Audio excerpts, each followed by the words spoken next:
So I'm hearing you talk about these experiences that would indicate that there's these blocks, these healings, and is it always emotional? These when you're seeing in the chart or identifying that there's a theme? Is there always going to be some emotional component there that needs to Yeah, be because healed? our emotions spread into all terrain. Yes. But sometimes the emotion is is this called an emotion? Sometimes the emotion is where they've numbed out and they're absent in this life, that they've withdrawn, and then that'll still show up in their as in their evolutionary astrology as a blockage. But and then when we go back on, because the planets, so in evolutionary astrology, the blockages that show up in astrology, they're planets that square the nodes. And so if it's the moon that square the nodes, it's always very emotionally sensitive. If it's Saturn, it's a restriction. And if it's Venus, it's usually around relationships and blockages in relationships. Every time a person goes to express their truth, they find for some reason relationships keep falling apart no matter how much I want them to work. And so each planet has a theme that comes into that blockage. Saturn is a really interesting one too, because when there's blocks and restrictions there, we assume sometimes that someone else did something to us in a past life to cause a blockage, but often the person themselves restricted themselves out of life or death fear, because because the witch trials went on and all of these things. If a person was skilled as a witch, you've got this, but as if a person was skilled as a witch and they were seeing that the witches were being hunted, they restrict themselves.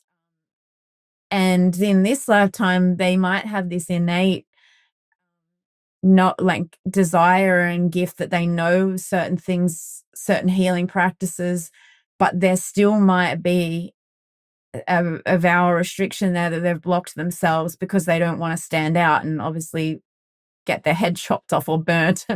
And so so often the restrictions of has been the person themselves doing it to themselves, to keep themselves safe. So you're the offering and what you bring is so helpful right now when we think about people coming and saying, I have this thing that I've been dealing with my whole life and why I cannot solve it. I cannot get over it. I cannot move past it.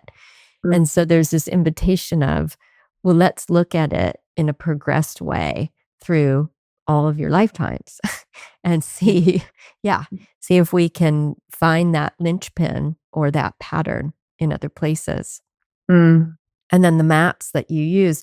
So where does your new book, which is about the Mhm. south node of the moon through the 64 gates of the I Ching,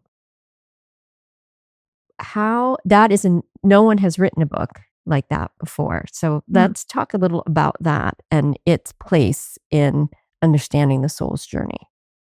Yeah, so even in the beginning chapter, I I didn't know if this is a new thing. I know I can't believe I'm going to say this, but it's just truth, and I love transparency. But I actually, it's just gone. It's available now, and already I wrote to Tammy, my friend that was helping me edit it, and say, I'm already like, is it normal to feel like it's not good enough already, and like, and it's already outdated, and I wouldn't, and she said 100% that is the most normal thing ever, but the way that people will receive it is not outdated. But for me, it's like as soon as something you put something out there, it seems like you're already criticizing it. And I don't want it to be like that, because I want it to be exciting, because in another way I'm innately proud that I completed that. I've wanted to do that book for a long time. But on the other hand, I'm like, "Oh, it could have been better," but I do say in the beginning that the South Node alone is restricted. We can't, your whole chart is so multidimensional that you can't just look at the south node alone and know, but I have gone in and made it deeper and richer than I've seen before in other ways, because so Jan Spiller's book that opened me up originally, it's on the south node. It's all on the south node, but it's just through so Aries south node, past life themes, and what Libra, because if they're Aries south node, the opposite sign's Libra. So Libra's the north node. So Libra's Aries south node, Libra north node, this is what you're trying to integrate. And so she puts it as a whole archetype, and it opened me up tremendously. Can I ask a question really fast? Yeah. So the south is important for your past, Yes. and the north is where you're going. Yes. Okay. Yes.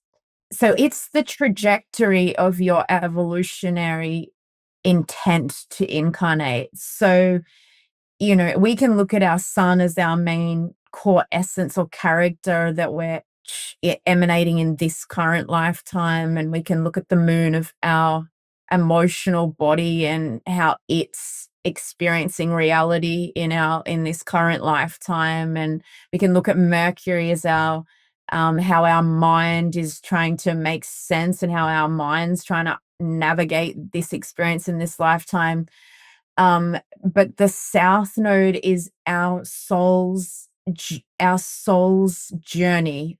So it's not just it's not to say, so I'm a Pisces sun, but my south node's Aquarius. So it's not just to say, oh, Shae's a Pisces in this lifetime, but she's been an Aquarius previously.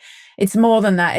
It's if I was to put together all of my previous incarnations on Earth, in any era on Earth or in any other planet that I've lived in and experienced, the deepest imprints that I've already gathered are through this Aquarian energy archetype. And so your south node includes your skills that you have already developed. It includes the mastery that you've already been working in that trajectory, but it also includes some of the imprints and the wounding and the traumas. And so even though our soul is pure, whole, and a fractal of light that can never be broken, damaged, or anything, our incarnating aspects of our soul can get wounded and traumatized in different settings when we've come to Earth. And I used to say it was only trauma on Earth